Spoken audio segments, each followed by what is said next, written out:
Ready? Hello, everyone, and welcome to the Crypto Week in review of the 7th of May.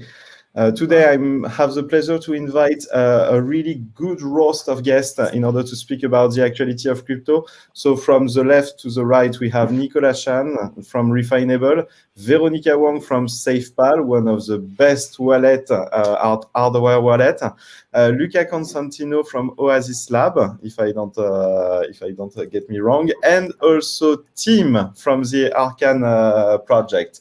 Hello, guys. How are you? Doing well.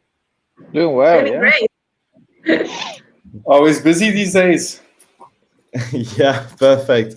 So this week the market has been quite edgy. We have quite some news that happened. How would you from a roundtable and maybe in one or two sentences, how would you resume this week in terms of crypto and in terms of what happens, etc., in your sentiments?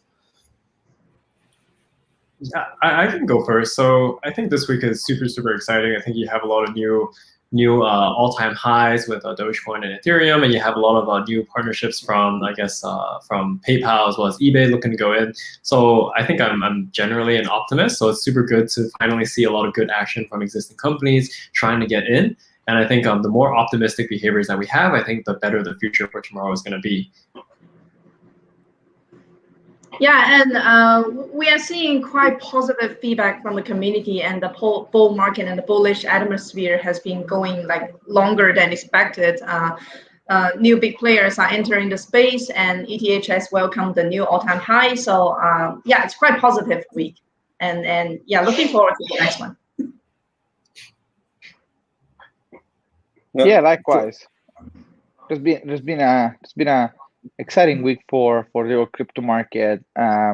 Aside from the all-time high, I think we've seen a lot of good development, a lot of good progress.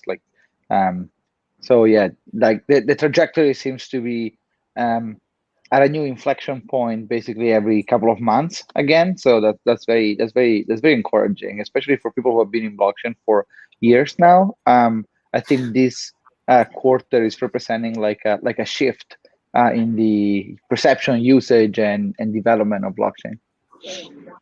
Yeah, completely agree. I actually am not very aware about the market's sentiment and all-time highs of the currencies, since we're more working as a technology provider. And what I'm so excited about is the companies like PayPal indeed coming into the space, where we really see market adoption next to the price of using blockchain technology, and that is really exciting.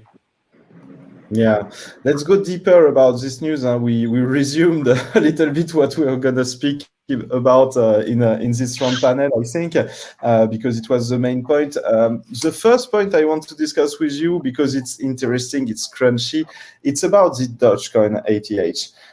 So basically, the price surge, we know that Elon Musk is pumping high the coin. What would explain what happened? What do you see in the future for Dogecoin? For you, where it is, it's one currency that we love to hate and we hate to love as well. So what's your impression about it?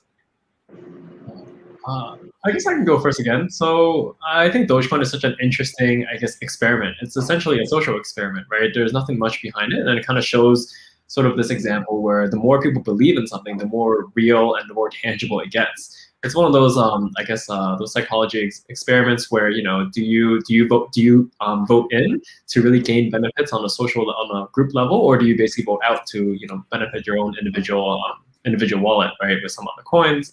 So I do think Doge is such a good example of what can happen if just people come together and just believe in something. So imagine it's something that doesn't have a lot of strong fundamentals, but people coming together to band behind the concept of decentralized ledgers or NFTs or something else. I think this is just such a great beginning for what is going to happen for the rest of 2021. I completely agree. If I remember correctly, there was a couple of months ago, we were working with a company, Decentralized Dance Party. And essentially what they are doing or wanted to do is also create peace bonds. And the base currency that they wanted and needed to use was Dogecoin. And that was all part of the philosophy, as in it has to be Doge, because it was underpinning their own philosophy of what we want to build with these peace bonds. Anti-government, anti-control, fully decentralized, and that is something that is part of that social experiment. So I really do believe it's not just a pump from Elon Musk. There are a lot of believers out there behind the coin. We are losing our moderator, I guess, so maybe you have to carry on ourselves. Veronica, what's your thoughts? From a tokenomics kind of model, I've heard a lot of criticism surrounding the Dogecoin, saying that there's barely any value behind this token. There's no technical breakthrough behind it, and the holders are highly concentrated in the top 10 addresses. I have heard all of these criticisms in the community, but I partially agree with all of them, but there are some elements missing from these comments. So firstly, it's been bull market. So the bull market has raised the entire crypto market and increased the crypto penetration. As more big players like Tesla, PayPal, eBay are entering the market, the BTC and ATH welcomes their new all-time high. New audience are rushing into this market, including a new wave of community contributors and retail investors. So compared to BTC and ETH, Dogecoin would be a more friendly for retail investors because it's much cheaper than other mainstream currencies. And it's a representative of a community-driven token that represents the mimic culture. So this is the key to the virus-like spreading model among the Doge community. So think about the previous GME event. So the decentralization has brought a new power to the community and the wider range of consensus. So combining with a relatively lower threshold price point for people to enter into, and a strong community-driven atmosphere, and combining the bull market. So there's no wonder that Dogecoin becomes the number 4 right now, the top 4 cryptocurrency, and ideal to start assets for retail investors and beginners. So the hot shilling of Elon Musk indeed fuels the whole Dogecoin race. But I think the Elon Musk is too big of attraction, so he can literally push any random token in a few tweets.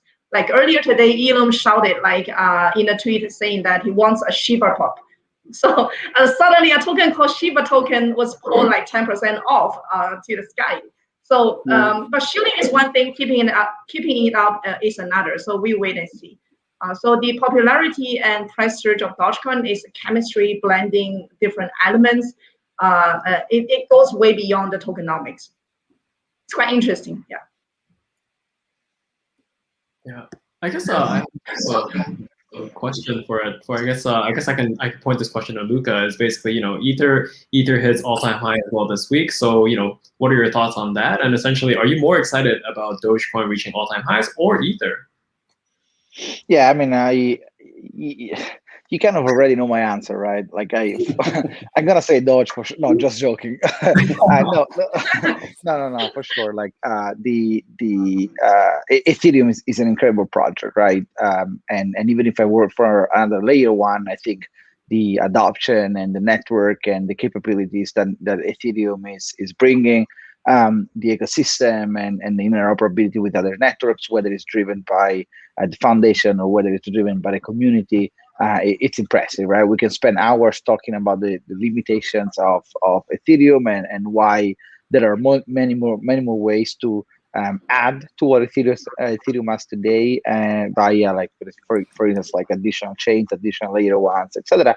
But the reality is that if Ethereum is successful, it's a win for the entire blockchain space, right? No matter what you do. So the new all-time high, it's very interesting. It's very interesting because it follows some very simple math, right? I mean, it's very, like, there is no pricing model right now for cryptocurrencies that makes sense for every cryptocurrencies, but Ethereum has a lot of numbers that are growing, that are showing why this new all-time high is justified by pre-organic growth. Now, I see some challenges ahead, right? I think one of the primary metrics is the amount of money that the miners extract, which to me is kind of a tricky metric because at the same time reveals efficiency and inefficiency, right? So it's very hard to use the metric as a sign of success and be okay with that. But nonetheless, like there are alternatives ways to do it, and there are also analogies in the real world, right? Like you can say that when you consider the amount of money that other protocols make, I don't know, you can think of the payment industry, for instance, right?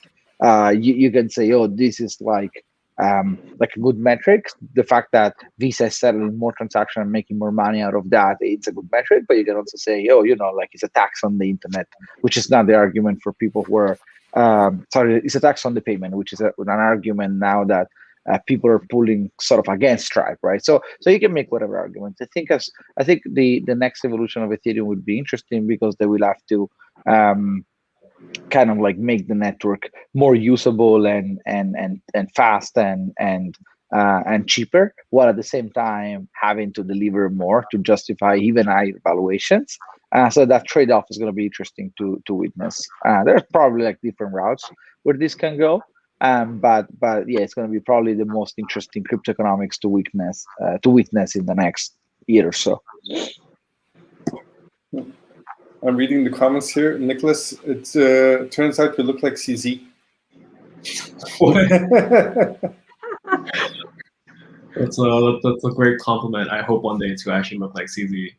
Yeah, I think it's a great compliment too. Not all Asians look alike, guys.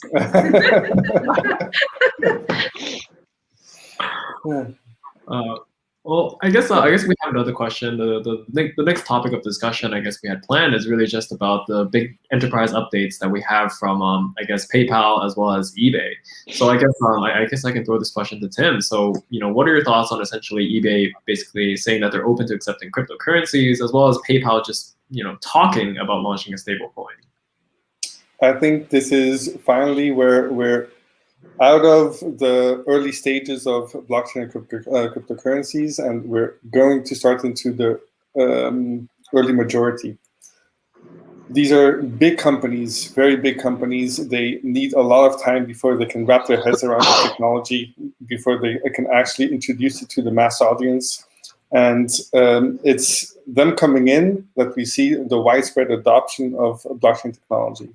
So I can only see this as a good thing, and I think most of us in the crypto or in the blockchain space in the past 5, 6, 7 years have said this is coming.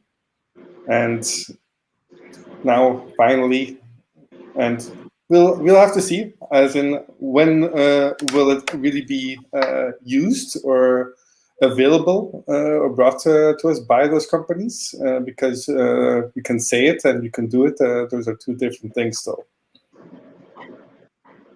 Sure. Veronica, I think this kind of relates back into SafePal, because this is like a great on-ramp into more users and therefore more wallets as well. Yes, I have to say it's a great thing to hear those big players entering the ecosystem. An obvious kind of difference between 3 years ago and now is that talking about a life story. When we entered the crypto space 3 years ago, it was the tail of the last bull market in 2017, and the market was going to bear. And a lot of my friends and also my former colleagues doubted our choices in entering the crypto space, and they typically thought it was a scam or a kind of cheating technology. So it's kind of gonna be a thin air, and it's gonna be vanished very soon. But like 3 years later, the same group of colleagues came to me asking, how do I buy Bitcoin and how do I buy ETH and which token should I hold? So it's obviously bringing a lot more audience and bring a new wave of consensus to the community. So it helps to enlarge the cake and increase the crypto adoption. It's just amazing. So yeah, I agree with Tim. It's already here, and it's just a fresh thought. We look forward to the new bright future of the crypto industry. Talking about regulation, it should definitely be stronger, because the crypto adoption is certainly catalyzing the regulatory evolution. So to my view, it's a good thing as well. So a new industry certainly cannot healthily grow without any compliance. We need some basic rules on how to behave and what is the right way to perform and what the right way to evolve in the long run. So it's bridging the traditional world with the new blockchain economy. So we all need to learn to embrace the regulation and join force to push the industry toward a brighter future. So that is partially a good thing to know. Yeah. So what about you, Nick?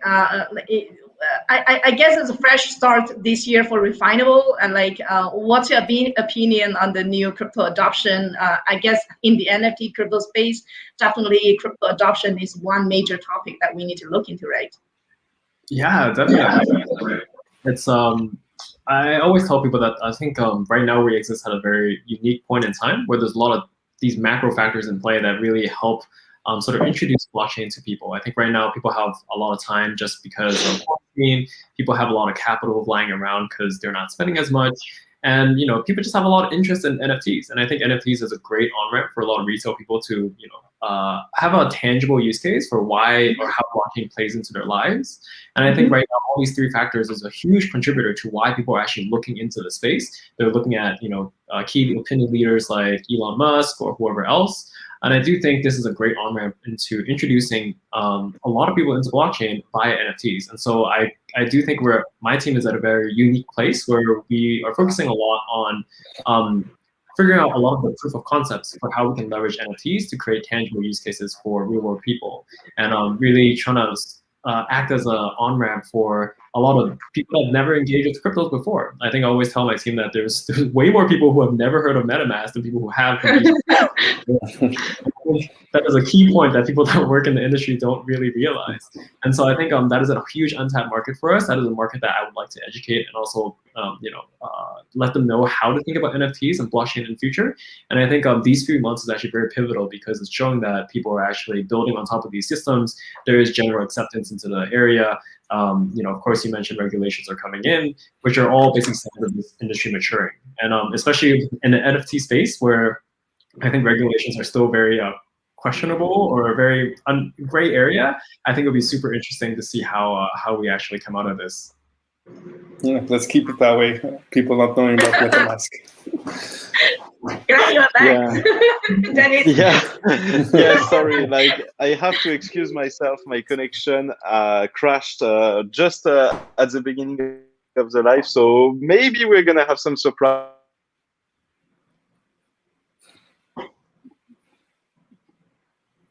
Oh, is David coming back? David's gone. He's on a new high. Oh no, not enough fiat, too much crypto. Yeah. Nah, but yeah. He's on a new all-time high. Traveling to another universe. But yeah, I guess. Yeah, I saw a new topic already. I guess I could throw this question to Luca. I mean, Refinable is going to the NFT marketplace. I mean, there's a huge sort of frenzy with NFTs right now. I think it started around February with people and just all these different drops that are coming in. And I think there's a lot of people looking to go in. So what are your thoughts in terms of, how this is going to develop with the mainstream players, with people that are not even in NFTs, or how do you see this affecting the industry as a whole?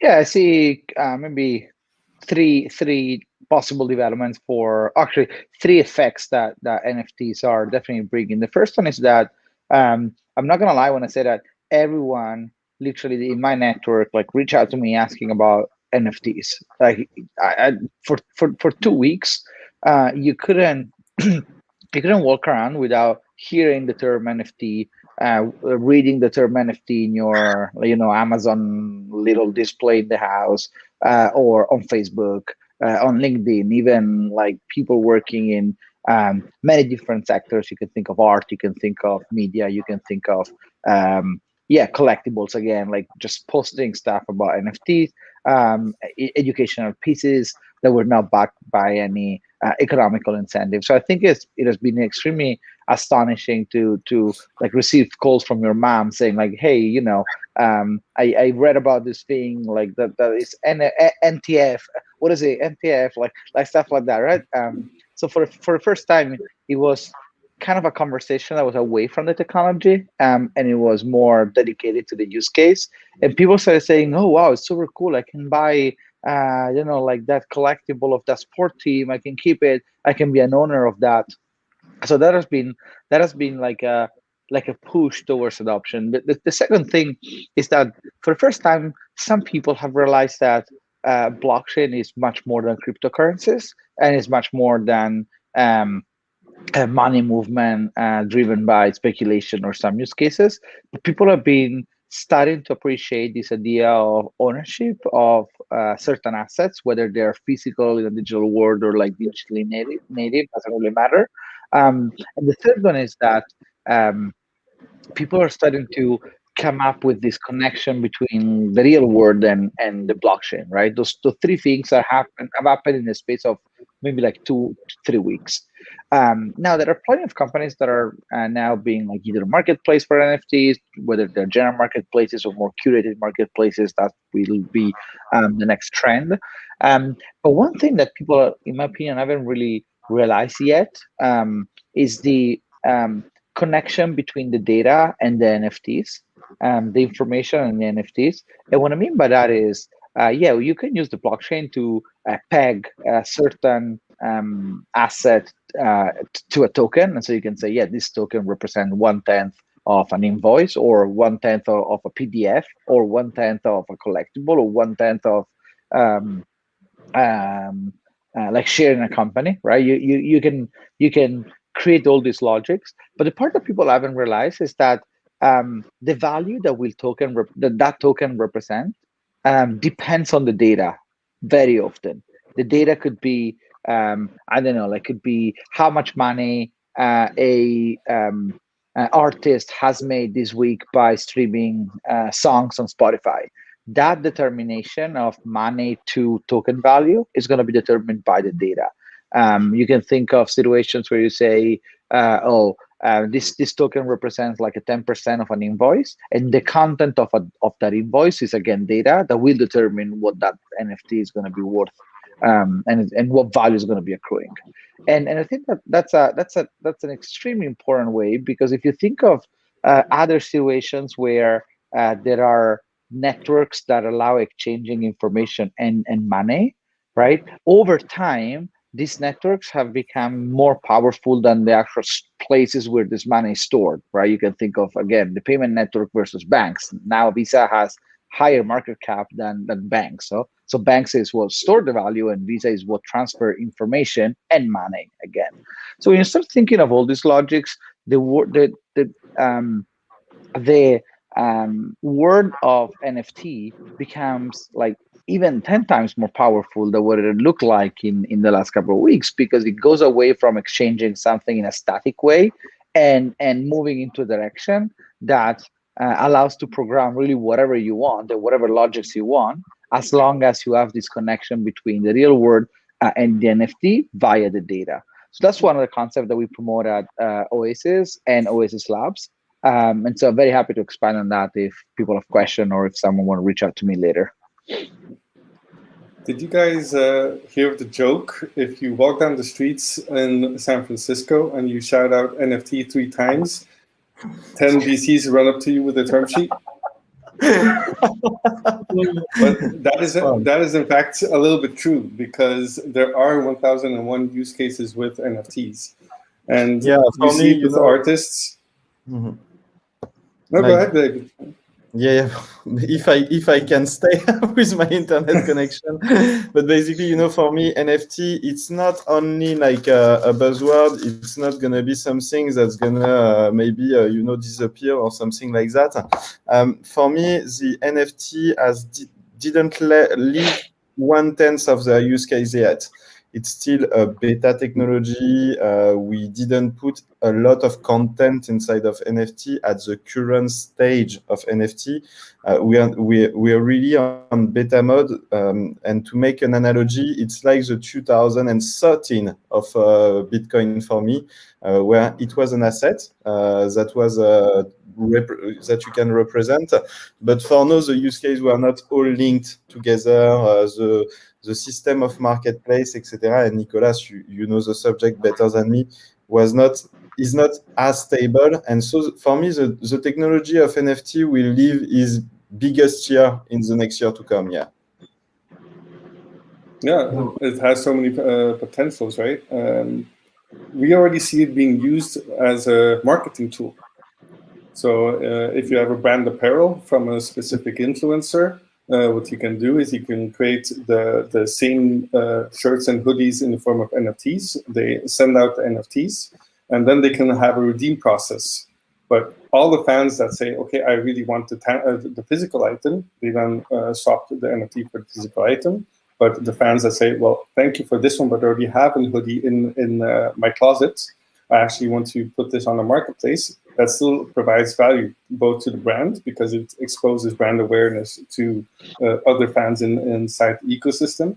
And they like that resale value because you're doing a promotion, but the one that says, well, for me, I don't want the physical product. I would like to resell it.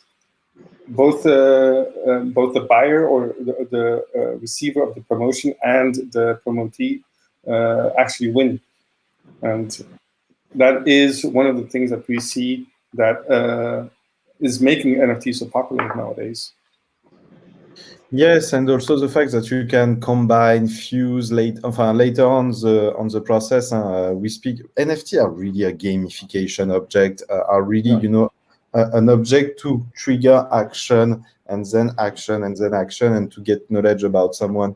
And me, I'm really interested about what's going to happen when we're going to be able to fuse, combine, destroy, assemble NFT together in order to provide a user experience for everyone that is either gamified but also about use case. Yeah, interactive entertainment within the gaming space. That's what we're super excited about. Yeah, and also on the real life, all objects can be NFT, and some objects are really bound to be NFT. Proof of address are bound to be an NFT at some point, or something that represents it. All those official documents. So knowing how to merge them to create a new NFT that validates something for an administration, etc., could be really interesting experience in the future. Mm-hmm. Yes. Can't agree more. If cryptocurrency is the first kind of true utility for blockchain technology, then NFT is the next generation for blockchain technology mass adoption because it's overlapping music, art, games, content creation, fan membership, fan clubs, and all kinds of IP altogether. So it has such a wide range of audience waiting to explore, and those IPs are still waiting for the right chance. And it comes back to the regulation because we have been keeping track of like some local governments about their attitude about NFT, and NFT actually gives or creates a new space for regulation and compliance because some local governments, for example, Chinese governments, are actually thinking about launching their own NFT platforms, which is quite interesting because Chinese government has been quite cautious about the cryptocurrency regulation and compliance. So NFT definitely opens up a new possibility for the mass adoption for the technology. But there are a lot of underlying problems talking about like user education because I used to be like buying my first NFT and it was quite a struggle.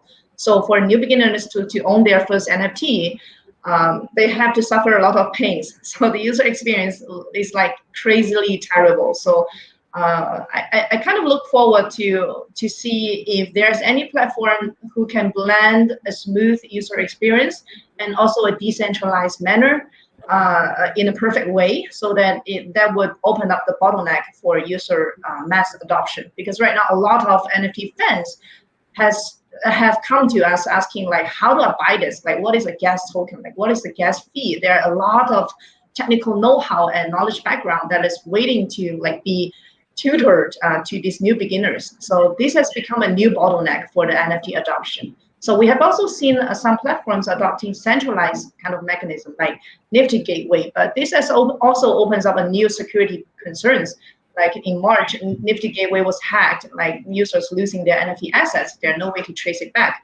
So there are a lot of like user education and security problems surrounding this. So yeah, looking forward to some new projects or maybe some new partners and new kind of technology who can gear up the user adoption and to provide a new kind of user experience compared to the traditional. Finally, you know, blockchain. the Binance platform is going to come in June, and yeah, create.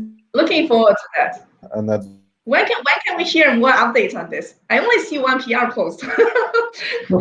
Can't wait to learn more. You know. I would say that I progress of reflection on every week on NFT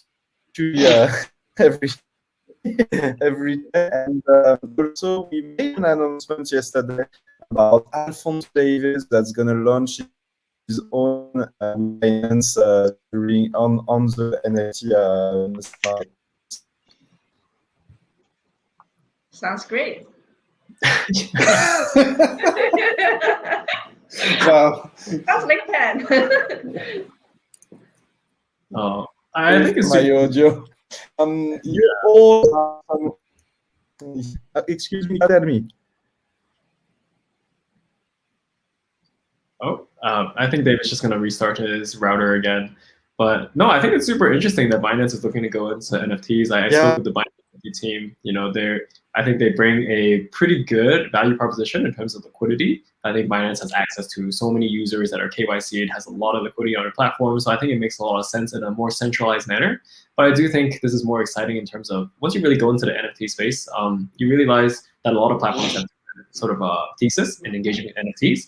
And I think there's kind of highlights different nuances that can really appear. I mean, even in the US, there's at least 5 or 6 major NFT platforms out there.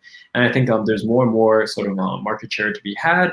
I think more people are coming into NFTs and just creating all of these platforms that, you know, should be one is better than the other, than the other, than the other. I think at the end of the day, you're going to have this super, super nice experience that sort of ties everything in together. So I think it's super, super interesting that you guys also, I think Tim was the one that raised like NFT is a great marketing asset or a tool to really leverage.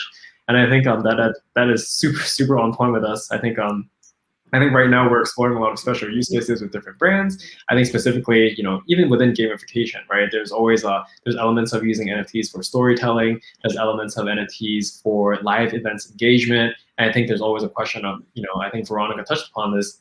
There's still a huge sort of hurdle into introducing MetaMask, introducing different wallets, you know, SafePal or another wallet, you know, to just get people in it. I think there is a huge hurdle for this. It does take a little bit of tech savviness to get in.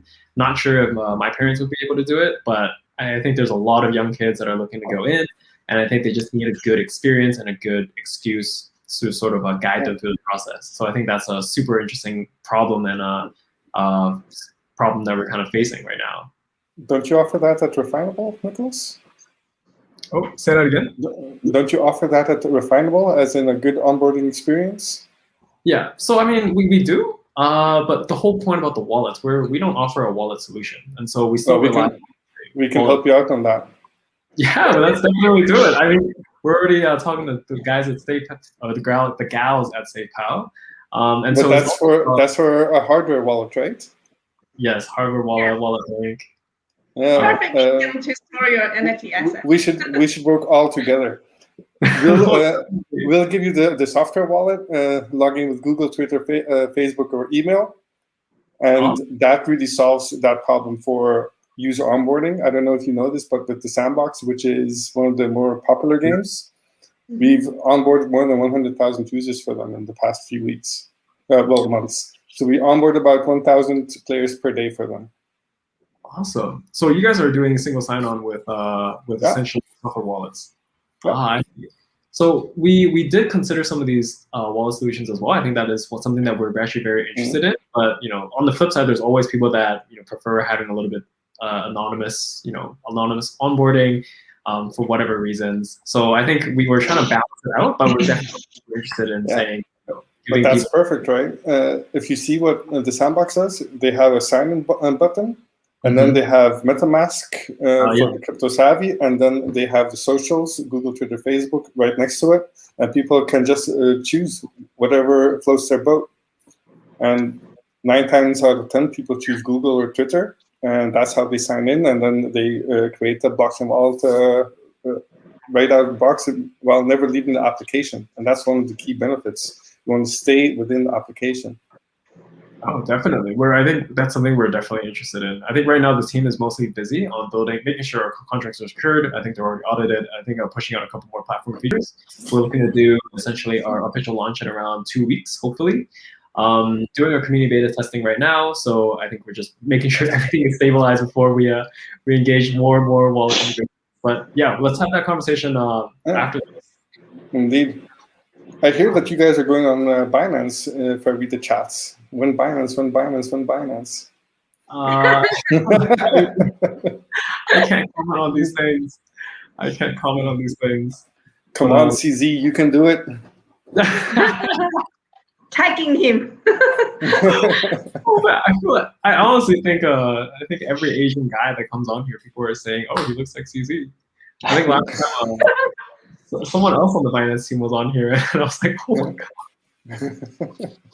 I don't know. I think it's great that the crypto community has a sense of humor. I think we're all building here. I think the world is really dependent on builders rather than people who are sitting down and like talking with regulators. So it's always great to talk to other projects that are always looking to sort of push the boundaries of where we're at right now. So it's super happy to have met you guys.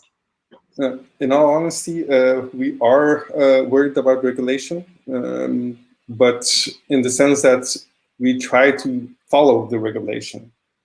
Mm-hmm. Because if you look at what OpenSea is doing right now, we're not 100% sure where this would fall in the regulatory stance.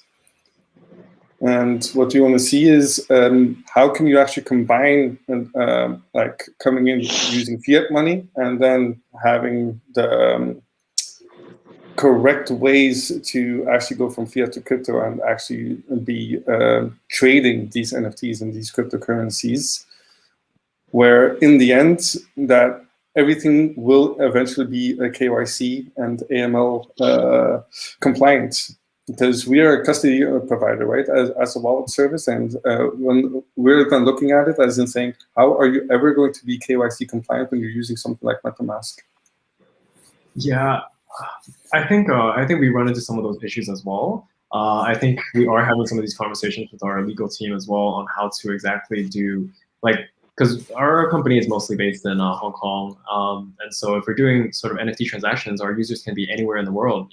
How exactly does copyright issues get handled? How exactly do commercial license or any of these kind of get handled in different jurisdictions? So I think right now it's really about doing whatever we can to be more in our approach, but also not limiting enough that people can't imagine what the use cases are. So I think the most important thing with NFTs is that people are still talking about fungibility, authenticity, provenance. I mean, these words don't really resonate with a lot of people. So the way I usually explain NFTs is that I really want to help them imagine the possibilities of what is possible with NFTs, right? Don't even talk about fungibility. Don't even talk about provenance, right? You have to let them know this is just a new tool that you can tell stories about, that you can engage people, that you can sell your products, you can sell your time. I mean, there's so many ways to really do it, and I think really.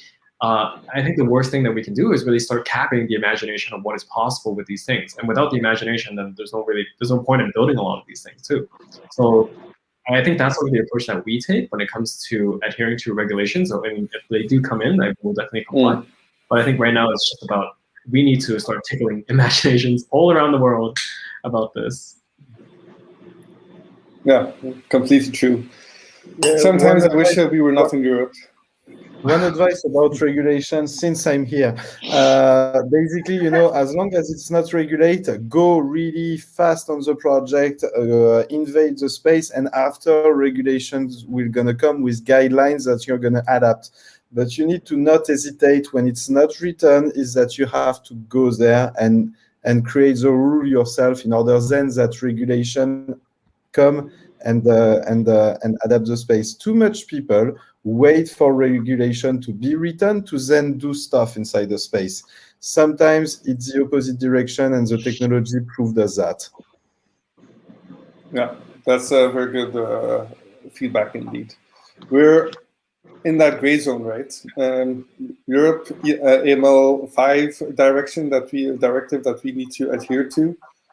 We need to lobby with the regulators to say, okay, when do you need to do KYC as a wallet provider? When is that going to be important? Is that when we onboard the user and give them a wallet because we help support them to manage the private key? While there's 0 assets in there, the answer is no. Is it because they have one game asset in there that is an NFT? These are ridiculous regulations that are coming on board, but we need to tackle them and talk to the regulators, because at the moment that the regulation is there, that can really kill your business. So, and then that is for a European company a very big issue, because if you're an American-based company, you don't fall under the same regulatory rules. So an American company or an Asian company, they can have free reign like that. But we as a European company have to say, okay, but no, because we are located over here, we are not allowed to actually do the same type of businesses, because we support the custody management of a wallet.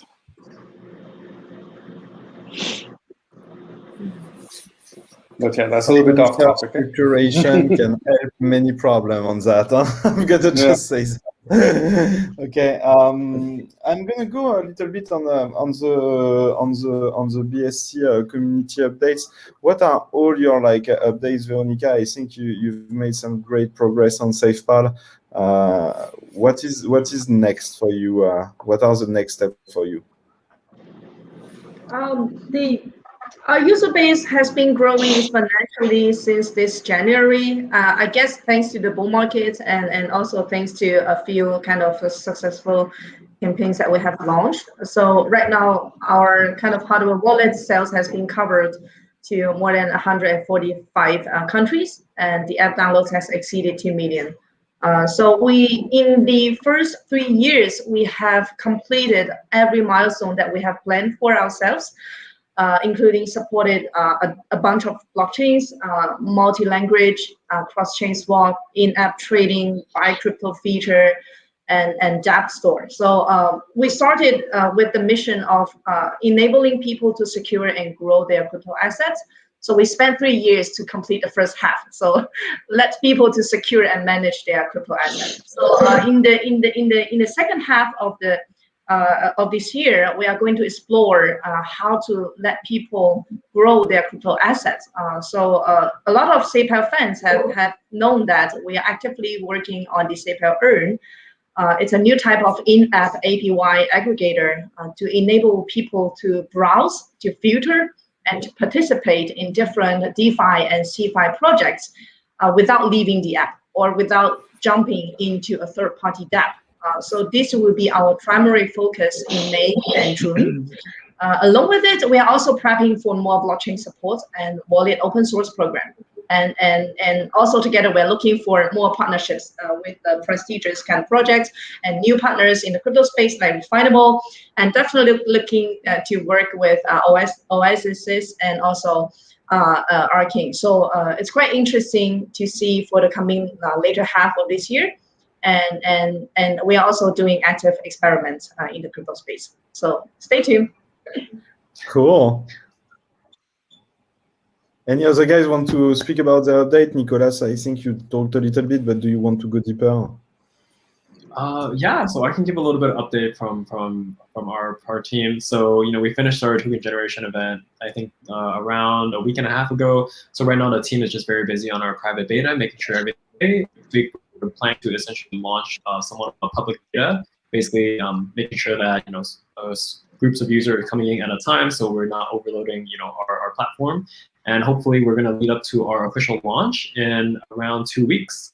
So official launch is going to just let anyone basically go in and create. I think it's really just a test case for getting people to create on BSC. I think that's a much needed value proposition on the Binance Smart Chain ecosystem. And our team is also just very, very busy, just working on how to establish and plan and execute on these proof of concepts for these NFTs. So we're working with, there's live events organizations. We're working with sort of galleries. We're working with different IP brands. I think I mentioned there's elements of storytelling and engagement that we really do want to do. And so that's the sort of area that we're working, sort of planning out in a very consultative or advisory standpoint on how exactly to execute these things. So we can kind of tickle the imagination of people all around. I think that's generally the goal that I have for at least this month. Oh, David, you're muted. Yes, Luca, what about you? What is Oasis news? Yeah, we have a ton. So we dedicated last quarter and part of this quarter to update the infrastructure and do a ton of backend work that sadly doesn't really come up outside because it's boring backend platform work that needs to be done because it will allow to expand in the future. So an example of this is we have this architecture that allows like very high scalability and privacy, and in order to do that, we need to separate the consensus and the compute layer to scale them independently, which is the most beautiful part of this flexible and scalable architecture. So one thing we've done this quarter is updating the SDK for every runtime that will run in parallel. So that is then the next step will be having these runtimes like share states and on top of sharing consensus. So they will be able to talk to each other, which is a fundamental feature for us because what happens is that every application that exists on other network can now, for instance, like Ethereum, can now port their contract in one of the runtimes super easily, but can also start. That's right, exactly. But then can also start integrating contracts that live in another runtime that offers like different and new properties, including confidentiality, including flexibility, including like speed of development. And so we minimize this switch from the old like EVM like Solidity to the WASM framework, which is extremely interesting. We signed a ton of new partnerships. We also expanded our enterprise API that runs on the blockchain. And so for an API, for an enterprise would be for enterprise or companies actually like smaller, would be super easy to come and use the blockchain without having to write any blockchain code, without having to write smart contracts or dealing with like faucets and complicated things. They will ingest an API and they will benefit from the blockchain, which is, I think, a super, super important piece of development, at least looking at what a ton of other companies have been doing in the past, even before blockchain. And the third area of work that we've been focusing a ton on is expanding the community, and even more importantly, expanding the relationship with the community. So we hired a couple of people on the foundation side that would be dealing with the community 10 times more than before via like town halls, chats, AMAs, and so on and so forth. So I think we're very excited about that because we cover 3 pillars that are super important: the backend, the application, the ecosystem adoption, and the community relationships. So when you think of that, you have a ton of different situations from previous and from before. Community is important. Huh? They do the roadmap at your place. Huh? They do the prioritization for you sometimes. That's right. That's right. Tim, in 2 minutes, because after I have 2 questions from the community that I really want to address. They are really interesting. What's your update? All right. The update. Well, we have 3 pillars in our offering as a tech provider, right? So we have the wallet services, we have the NFT management APIs, and we have the marketplace. What is coming up next? Well, support for Binance Smart Chain is already there for the wallet. Now, next thing is support for Binance Smart Chain in the marketplace. And last one is not only our marketplace, but also our marketplace APIs are coming up in 1 or 2 weeks. And that means that any business can use the marketplace APIs to build their custom marketplace, either on Binance Smart Chain, on Matic, on Ethereum, or a couple of others. Speaking about this layer 1 blockchain, one question which was from Simon, one of our community members, is how do you see the future of the multi-layer 1 blockchain competing for the top spot? It's an interesting question. I wanted to have your opinion. Veronica, this subject is important for you as you're integrating a lot of people and a lot of technology inside your wallet. How do you see that? David, can you please repeat the question? I guess I missed some part of it. No problem. How do you see the future of the multiple layer 1 blockchains that are competing for the top spot? We see Matic, we see Ethereum, we see Binance with BSC, but we see also Solana, Solana is a layer 2, Polkadot, which is a layer 1, and other technologies that trying to get like the layer 1 battle. How do you see the disparity? How will you see this battle? Or maybe there is not going to be any battle and there's going to be an ecosystem of multiple solutions? Interesting question. I see there are a lot of improvements, a lot of improvement space for the layer 1 blockchain solution. For example, when we talk about NFT, right now there's no perfect blockchain for NFT applications. So I have been looking into Flow and also some other NFT-oriented blockchains.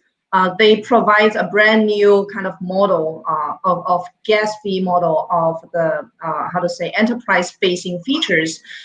This will be really useful for the future mass adoption, which the current traditional blockchains or the early launched blockchain don't have. So I'm seeing a lot of potential of these layer 1 blockchain solutions, and I look forward to see more applications built on these blockchains. So for a wallet provider, as a SafePal, as a hardware wallet provider, and also a kind of asset management platform, we look forward to integrate and embrace this layer 1 solution for the future mass adoption. So it's pretty exciting because we have seen a lot of applications and blockchain technology being launched, just like Luca just mentioned that Oasis has been working on the data mirroring from the physical world to the NFT crypto space. So this is also a major kind of leap toward the mass adoption in future. So yeah, we can't wait to see these applications on the blockchain, and SafePal will definitely be the first one to integrate and support this ecosystem.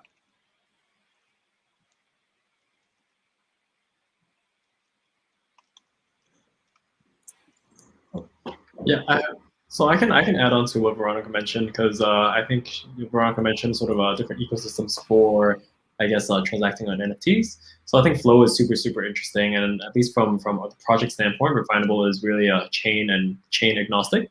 I think Binance Smart Chain is a fantastic community to really launch in. I think when we first launched, I think it gave us the sort of operational nuances that we needed in order to give people an accessible environment to transact NFTs on. I think that's always been our North Star. And so, I mean, it really depends on where the community wants us to go. I think right now we're just so focused on building the foundation of the marketplace, and depending on how the industry moves, I think we're definitely very open to supporting other chains such as Flow or Ethereum, or whoever else we deem as what the community wants. So I think it's a lot about watching and responding in a very agile environment for our team to really see how the market evolves. I'm not sure if that would be the same answer as Tim, as Luca, or we give. But yeah, I'll throw this to them. No, we are blockchain agnostic as well. We do have like a selection criteria to support multiple blockchains. And if you then look at something like Flow, this is something we see as a very different way of building a blockchain. So it has its own smart contract language. And so if we're going to support something like that, we really need to be 100% convinced. And we're not yet 100% there. We're a little bit slow on the ball on Flow compared to a couple of others, because other chains we see they're already public, have been developed on by external parties for a period of time. And with Flow, a lot of things are saddled still together. And we want to learn whether, we want to see a couple of external parties to move on Flow first before we actually commit to it. Because we're still a super small team and so much work to also integrate that one, since it's so different.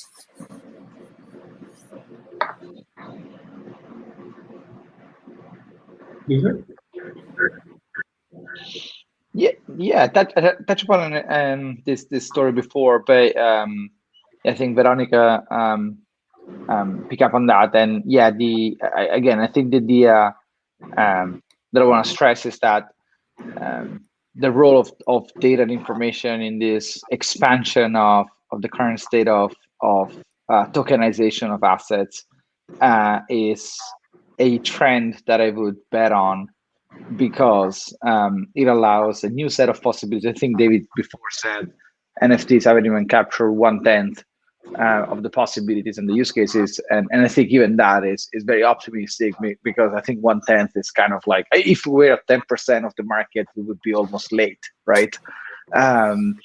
Even internet is not even at 10% of its own potential, if you think about it. So yeah, anyway, so yeah, the use case of representing an asset on the blockchain, it's great because it confers like ownership, and is really proven by now that when you confer ownership and you transfer ownership and you make ownership programmable, the set of behaviors like totally shift and change. But when you start adding one additional layer, which is you can program the value accrual to that token, I think it's pretty limitless, the number of things that you can do, right? You can already program, if you consider some DeFi protocols, you can already embed this logic saying like, hey, take 3% of my value of like 3% of a transaction fee and distribute it to token holders. So you can already embed that. Imagine when this programmability happens at NFT level for something that doesn't necessarily depend on that same ecosystem, but depends on when the money hits the bank account, take the money out and distribute it to token holders, or much more than that. And imagine how important this is when you don't have any relationship with your token holders, because you're not a bank who can, or like a company who can distribute that via broker, but can all happen in the range of your own application with the rules that you specify, with people you never met before, with people you don't have a relationship with people who can go on a secondary market and trade that token for money or other value with someone else that they haven't met, that doesn't belong to the same geography, that doesn't come for a handshake, doesn't sign a contract, and so on and so forth. So imagine how powerful would be bringing this billions of people to this new market, regardless who they are, where they are, and so on. So you start now. I think we started.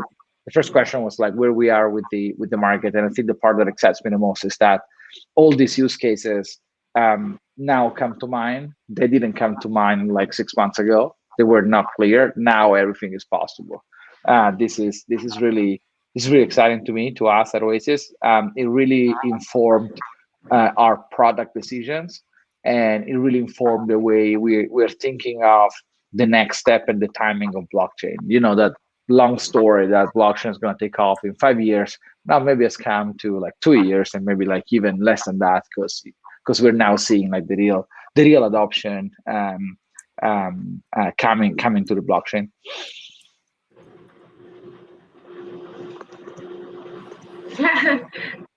David is not here. Who is picking the questions? I'm browsing our tweets and YouTube channels to see if we got any clues. I think there is one more, which is because we only answered the layer 1 blockchain question, correct? Yes. Yeah, I guess there is one more from the audience, where with the explosion of NFTs and DeFi, so how are you guys preparing for the massive adoption of people? I guess this is honestly a great question for Veronica. I mean, she's really at the front lines of creating the wallets. I mean, that's the primary access point, right? So Veronica, you want to take a stab? Yes, as a wallet provider, we always think about the right way to push the mass adoption and user experience. So I just mentioned the things that we are doing or working on the SafePal Earn. It's a DeFi aggregator. So for NFTs, we are actively working with NFT partners, including Nicholas here, Refinable projects, and some other like Bakery and also OpenSea. We are actively working with the NFT players in the market to bring this unique NFT experience to the end users in the SafePal communities, because the users have been asking like what we are going to do with the NFT assets, not your keys, not your NFTs, and other than holding, is there any other application that we can use to grow the NFT assets or to manage the NFT portion?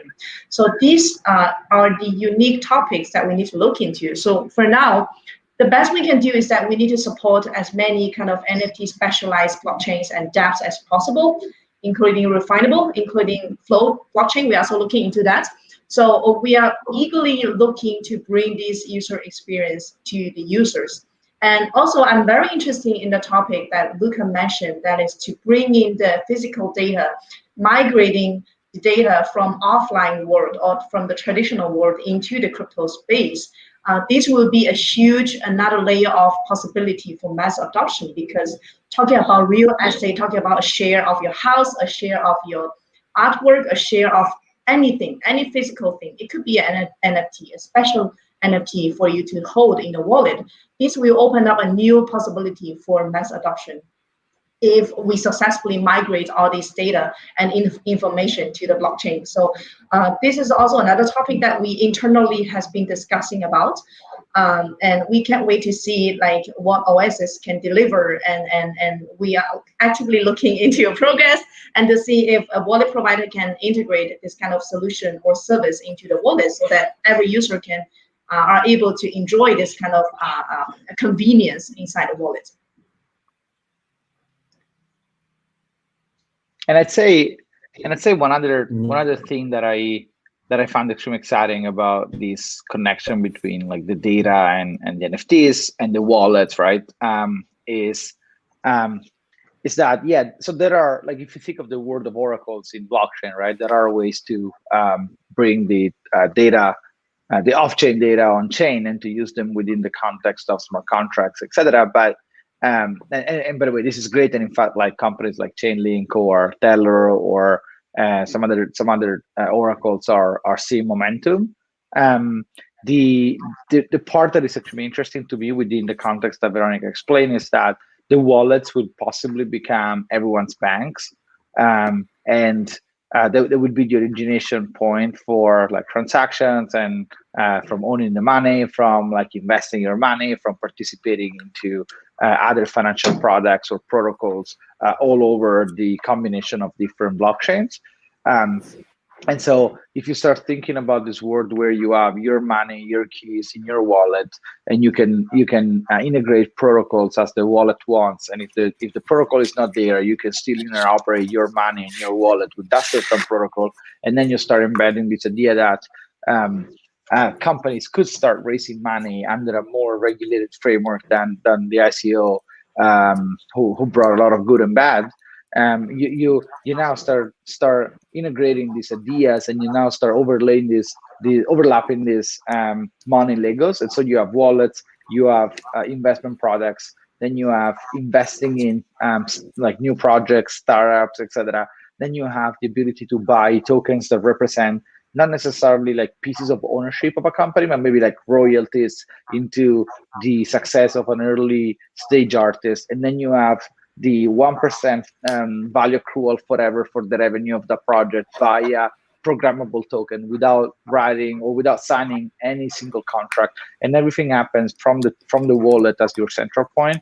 I think you start imagining like a completely different world than the one that I've been exposed to. And when you start thinking of the logics and the dynamics that this can bring, like wealth distribution, accessibility to deals, accessibility to banking system for people who don't, like, when you start thinking of all these logics, yeah, there is really like a different future that doesn't even compete with the current financial system, because those possibilities are possibilities that 99% of the people in the world don't even have, right? Even if you live in the US, in New York, like 1 meter from Wall Street, you still don't have access to a ton of opportunities. So this narrative of unbanked is even incomplete, because even if you're banked and you are in the top 5% of people in the world, like wealth-wise and income-wise and education-wise, you still don't have access to that, to a series of financial products. So this is like the biggest revolution, and yeah, places like wallets are definitely the right place where to start thinking of this as a relationship between the users and the new financial system. Couldn't agree more.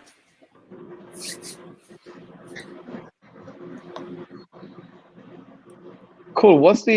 Maybe given we're running out of time, what's the best way to stay in touch with you guys?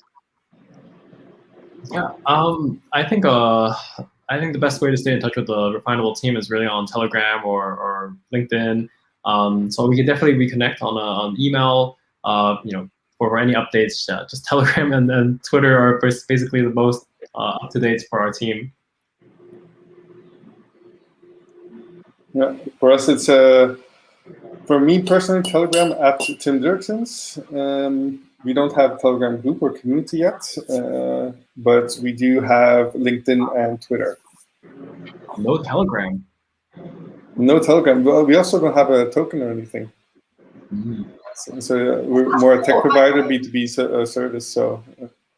But Arkane is developer oriented, right? Yeah. So the users are actually developers. It's mostly on GitHub, I guess.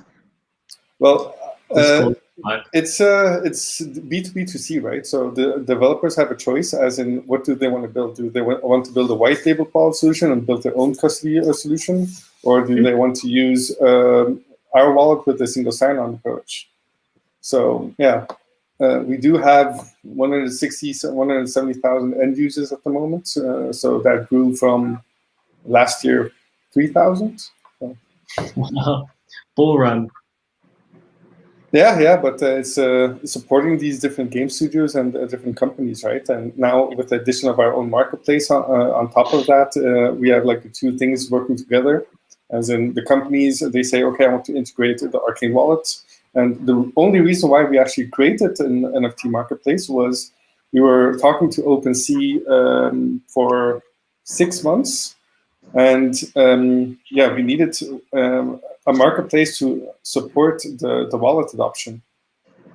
So, and that took so long time. So at a certain moment, we just said, okay, we'll have to build our own marketplace ecosystem. And that was kind of like being lucky, because then we learned that NFTs and Matic is really booming as a layer 2 solution, and we were very quick on Matic. We've been there for a year and a half already.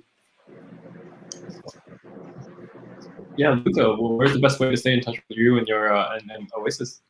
Yeah, we are present in every channel. I'd say Twitter, Telegram are probably the biggest ones. So we have Slack for our community, then we have Discord. So like we try to be present there. Clearly, some channels are more active than others. Like Telegram probably is the most active. Twitter as well, but the entry point is whatever.